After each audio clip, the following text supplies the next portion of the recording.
Hey, what's up, everybody? You are tuned into another episode of Access Granted. It's your boy, Mr. Antwon, in the building. Hope everyone is having a great day so far, man. This has actually been a pretty chill day for me. Knock on wood. We are going to get right into the show today, man. As we said before we came on air, I want to give a shout out to my sister, Kesha, aka Puddin', aka fill in the blank, aka fill in the blank, aka fill in the blank.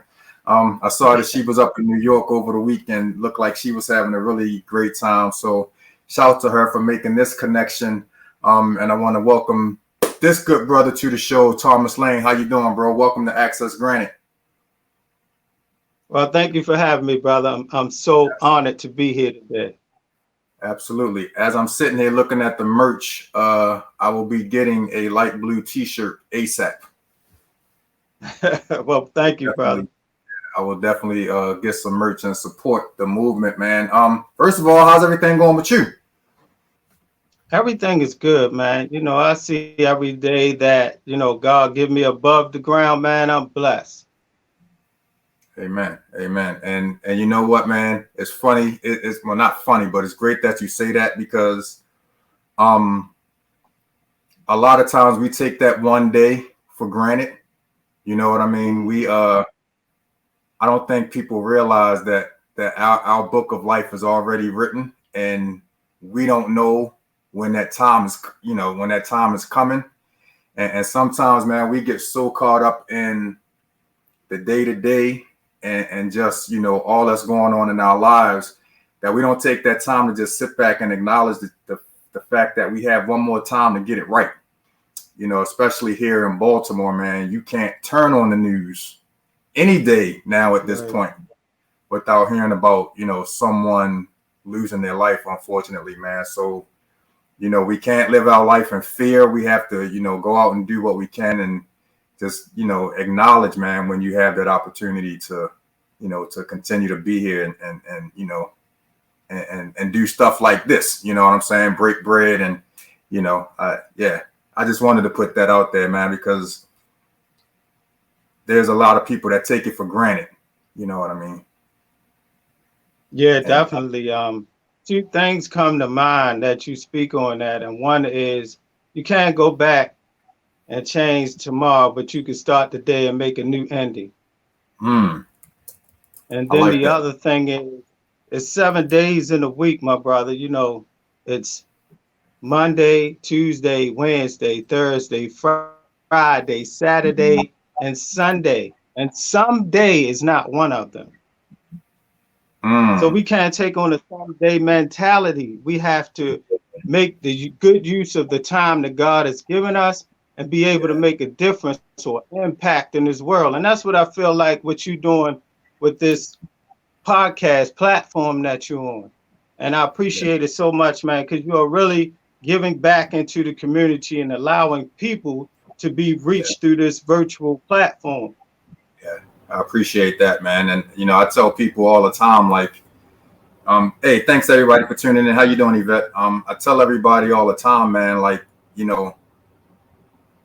a lot of people these days, man, they get into these podcasts and everything, and they're looking at it, as an opportunity to make some money and hopefully get rich and, all of this kind of stuff. And, for me, I'm at a point in my life where the money doesn't, I'm not going to say it doesn't mean a thing because, we all got bills and everything to pay, but, you can't pay me enough money to provide a platform like this to brothers like you.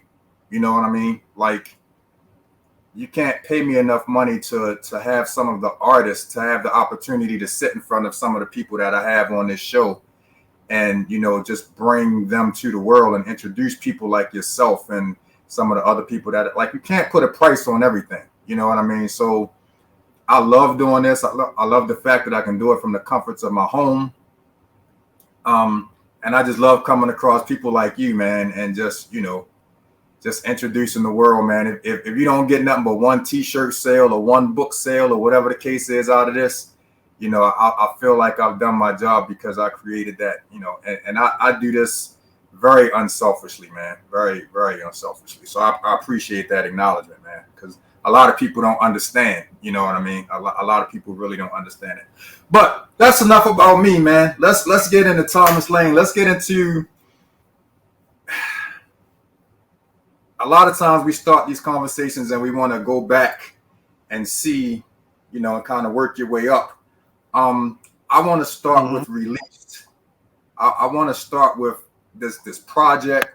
I want to talk about this music that you're doing and everything. You know, how, like, what's going on with Thomas Lane at this point right now before we start going back to the backstory. Well, what's going on right now is that, and I've been through 30 years of mental health issues. I've been through 15 years of drug addiction, over 10 years in prison. And while I was in prison, I found my release through the Bible, education, and music. And that put me on a trajectory towards wanting to make a difference in this world for broken people. Not just for broken people, it's people of all sorts and all walks of life that's going through so many things, man. And what I found, man, that music soothes the savage beast, as they said. And education, man, knowledge plus education equals confidence, because we often feel what we do not understand. And knowledge is our best defense. Education leads to understanding, and understanding to alternative solutions. And those solutions for me came again through the Bible, music, and education. Education that I had eighth grade education. I could barely read or write, man. And I found education in prison, but translated it when I came out of prison to college to get my visual communication and graduate with a 3.6 GPA. So now Oh, all of wow. those things, what I'm bringing together in this release project and to give back to the community. So the release project now is more than just it's more than just my autobiography book. It's more than just my musical EP. It's also an outreach component to it. So I have raised enough money right now to be able to give back to unfortunate children. You just talked about all of the crime that's going on in the city. So we know that the children are our future, man. So I'm going back to that first by making a connection by giving back, through school supplies to help them. And then I'm going next to the institutions and be able to give toiletries to incarcerated men and women. And then the bigger vision is to develop a visual communication workshop where I will teach video, photography, animation, and graphics of all sorts. All of the videos that you see, all of the graphic imagery, the book, all of that stuff is what I want to be able to teach incarcerated men and women. When it comes to the African American community, and that's mental health. Mm-hmm.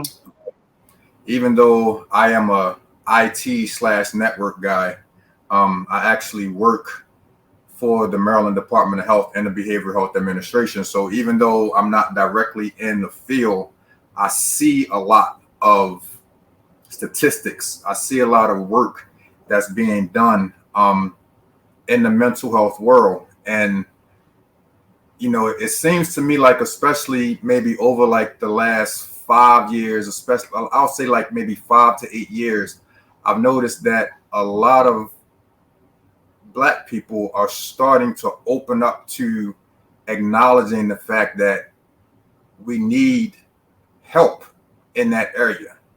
You know what I mean? We go through so much Yeah. as people. We go through so much as Black men. We go through so much as Black women.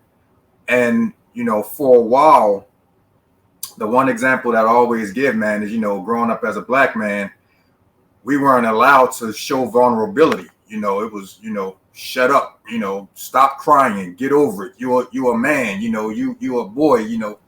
And I feel like that got beat in our heads so much, you know, over time, that it started to scar us in a very negative way and prevented us or kept us from wanting to reach out and say, you know, I'm hurt, you know, I'm going through Mm-hmm. something, you know.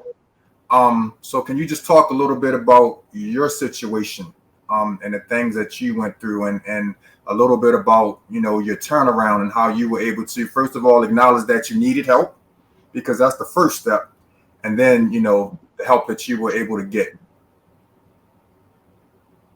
Yeah, and that's exactly what you said, brother.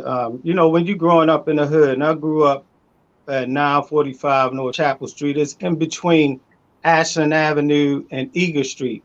And we used to call Eager Street Deaky Land, right? Because it was like the Wild Wild West in modern day time, where it was Yeah, nothing for somebody to carry a gun, or you see somebody get shot in the head and their brains hanging out in the car. I hate to be graphic, but I want to be real. that's real. Right. And when you grow up in an environment like that, you become impervious to pain. It's like you said, it's when you around your peers in that kind of environment, you feel like, well, I can't show no fear or no pain, and then it begins to become a numbing process. And for me, what I tried to escape was by selling drugs because I felt like it empowered me to be better than somebody else. But that in turn turned into a drug addiction, brother. And what happened with that took me on a roller coaster ride of drug addictions for 30 years, man. And that just helped me mask my emotions, my feelings, and it took me on a mental health roller coaster ride, man, where I had suicidal thoughts at times. Man, I went through depression. I went through a whole emotional thing of feelings, but I would not share. And what I would say is that mental health is a silent killer because it causes you to be an introvert and not share your feelings with people while all the time you're going through turmoil inside. And it's just a matter of time, like a ticking time clock before you self-destruct. And that's why I Mhm. said that I was rescued really when I went to prison. I often say that I had one foot on a banana peel and one in the grave. And just as I was about to slip, Jesus Christ reached down, picked me up, turned me around, and gave me a new life. So Mm. it's prevalent in the community.